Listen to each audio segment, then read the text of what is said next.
అంటే నిన్న రాసిన సాక్షి ఒక ఫేక్ ఛానల్ క్రియేట్ చేసే ప్రతి ఒక్క అంశాన్ని బయటపెట్టాల్సిన పరిస్థితి పడింది ఈరోజు. అంటే దాంట్లో చిన్న ఉదాహరణ చెప్తా. అంటే వాళ్ళు రాసింది ఫేకా నిజమా అనేది అన్నీ నమ్మాలి కదా, నమ్మాలా నమ్మకూడదు అనేది ఒక చిన్న పాయింట్ చెప్తా. ప్రస్తుతం దస్తగిరి దగ్గర ఒక బొలెరో వెహికల్ ఉంది. ఆ వెహికల్ అతను కొనుగోలు చేసి ఇప్పుడు ఉన్న పరిస్థితిలో ఒక క్యాన్వాయ్తో అతను తిరుగుతున్నాడని చెప్పి సాక్షి పత్రికలో రావడం జరిగింది. అంటే ఆ చిన్న ఉదాహరణ తీసుకుందాం, అది ఫేకా నిజమా అనేది చెప్తా. ఒకవేళ నేను జైలు నుంచి రిలీజ్ అయితేనే నా గన్మెన్లు కానీ నా ఎస్కార్ట్ కానీ నా వెనకబడి యథావిధిగా రావడం జరిగింది. అయితే వాళ్ళకి నేను ఏం చేసేది ప్రతి ఒక్క విషయం వాళ్ళకి తెలుస్తుంది. తెలియకుండా ఎక్కడ పోతుంది? ఇప్పుడు బొలెరో వెహికల్ ప్రస్తుతానికి నా దగ్గర ఉందో లేదో అనేది కూడా చెప్తా. ప్రస్తుతానికి ఆ వెహికల్ నా దగ్గర లేదు. ఒకవేళ అది ఉన్నట్టు మీరు నిరూపించగలిగితే సాక్షి పత్రికకు కానీ జగన్మోహన్ రెడ్డి గారికి కానీ ఒక సవాల్ విసురుతుండ. అది కన్నా మీరు ఉన్నట్టు నిరూపిస్తే మీరు ఏం చెప్పినా దానికి నేను సిద్ధం. ఒకవేళ అది నిరూపించకపోలేకుంటే సాక్షి పత్రికను మూసేసి మీరు చేసిన తప్పును ఒప్పుకుంటారా జగన్మోహన్ రెడ్డి గారు అని నేను అడుగుతాడా. అది మీరు ఈరోజు కాదు రేపైనా సరే మీరు ప్రెస్ మీట్ పెట్టి దానికి సమాధానం చెప్పండి. ఇంకొకటి కూడా ఏంటంటే,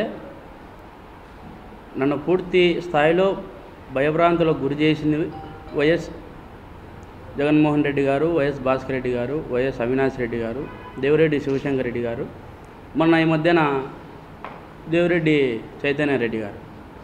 అయితే మొన్న ఆయన ప్రెస్ మీట్ పెట్టడం నేను చూసిన. అంటే వాళ్ళు ఎట్లా పెడుతున్నారు ప్రెస్ మీట్ నాకు అసలు అర్థం కావడం లేదు. అంటే వాళ్ళు చేసిన తప్పును కప్పిపుచ్చుకునేదానికి పూర్తి స్థాయిలో వాళ్ళు ప్రిపేర్ అయి ఉన్నారన్నమాట. అంటే జైల్లో నేను ఉన్నప్పుడు అక్టోబర్ 31వ తారీఖు నేను జైలుకు పోవడం జరిగింది. అది జరిగిన తర్వాత నవంబర్లో బీటెక్ రవి గారు జైలుకు రావడం జరిగింది. ఒక ఏదో ఈ కానిస్టేబుల్ కొట్టిన కేసులోనే ఏదో నాకు ఐడియా లేదు. ఆయన వచ్చినప్పుడు ఎవరైతే సూపరింటెండెంట్ జైలుకు సంబంధించిన సూపరింటెండెంట్ గారు ఉన్నారో వాళ్ళు సపరేట్గా అంటే నన్ను ఒక గదిలో పెట్టి ఆయన ఒక గదిలో పెట్టి ఇంట్రడక్షన్స్ ఇచ్చినారు. మీరు మాట్లాడకూడదు, మీరు మాట్లాడితే మాకు సమస్య వస్తుంది, లేనిపోని అన్నీ క్రియేట్ అవుతాయి, అందుకు మీరు మాట్లాడుకోకుండా ఉండేదానికి నేను ఒక నోటీస్ అంటిస్తా, మీరు దయచేసి దాన్ని పాటించండి అని చెప్పి ఆ జైలు సూపరింటెండెంట్ గారు చెప్పినారు. ఆయన పేరు కూడా ప్రకాష్. ఆయన ఆ విధంగా చెప్పినప్పుడు నోటీస్ కూడా అతికిచ్చినాడు అక్కడ జైల్లో కలవనేకోకుండా. అంటే అనుమానితుడిగా ఉన్న బీటెక్ రవి గారినే కలవద్దు, మాట్లాడకూడదు మీరు అని చెప్పినప్పుడు దేవిరెడ్డి శివశంకర్ రెడ్డి గారి కుమారుడిని చైతన్య రెడ్డి గారిని ఎట్లా అలవ్ చేస్తారు లోపలికి? ఏ విధంగా అలవ్ చేస్తారు? అంటే వాళ్ళకి తెలియదా ఎవరు లోపల ఉన్నారు ఏం కథ అనేది? ఇంకోటి కూడా, లోపల సీసీ ఫుటేజ్ భద్రతలో పెట్టినామని నిన్న సాక్షి పేపర్లో చూసిన.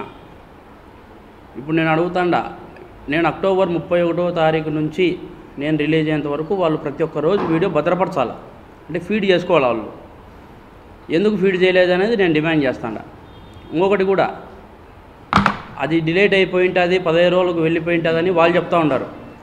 అంటే మాకు అవగాహన ప్రకారం మేము వైఎస్ వివేకానంద రెడ్డి గారి కేసులో సిబిఐతో మేము ఎదుర్కొనే పరిణామాలు ఏంటంటే, సిబిఐకి కోర్టు ఆమోదించిన తర్వాత సిబిఐకి దర్యాప్తు మారిన తర్వాత 2 సంవత్సరాలు 2.5 సంవత్సరం దాదాపు అప్పటికే గడిచిపోయింది. పోయిన తర్వాత అప్పటికే పూర్తి స్థాయిలో వాళ్ళు విచారణ చేసి ఎవరెవరు ఎక్కడ పోయినారు ఎక్కడ పరిగెత్తినారు అనేది సీసీ ఫుటేజ్ తీయడం జరిగింది. దాంట్లో ఉమాశంకర్ రెడ్డి వివేకానంద రెడ్డి గారి ఇంటి వెనకాల ఒక టైర్ షాప్ ఉంది, బ్రిడ్జ్ స్టోన్ అని టైర్ షాప్. దాని ముందర పరిగెత్తినది అది ఎప్పుడో డిలేట్ అయిపోయినది. ఆ హార్డ్ డిస్కులు కూడా కనిపించకుండా పోయినాయి. అలాంటివే బయటికి తీస్తున్నారు సిబిఐ వాళ్ళు. ఇది బయటకు తీయరు అనేది ఒక లెక్క కాదు. ఇది 100% బయటికి తీస్తారు. బయటికి తీయాలా, తీసి ఇంకా నిజస్వరూపం వీళ్ళది బయట పెట్టాలా. ఈరోజు నేను డిమాండ్ చేస్తూ ఉండా, ఎందుకు మీరు ఫీడ్ చేయలే? నాకు ఆఫ్టర్ ఆల్ కెమెరానే మీరు భద్రత పరచలేని వాళ్ళు నాకేం భద్రత ఇచ్చినట్టు లోపల. ఇంకొకటి కూడా, సెంట్రల్ జైలు అధికారులు ఇతను వచ్చి కలిసి వెళ్ళిన తర్వాత, చైతన్య రెడ్డి నన్ను లోపలికి వచ్చి కలిసి వెళ్ళిన తర్వాత చైతన్య రెడ్డి ఒక మాట అన్నాడు, నీ భార్యకు కూడా 41 నోటీసులు మేము ఇచ్చి పెట్టాము, దాన్ని కూడా మేము లోపలేస్తాము, చూసుకో, నీ కుటుంబాన్ని కాపాడుకుంటావో లేకుంటే మాకు సహకరిస్తావో చూసుకో అని చెప్పి ఒక మాట చెప్పడం జరిగింది.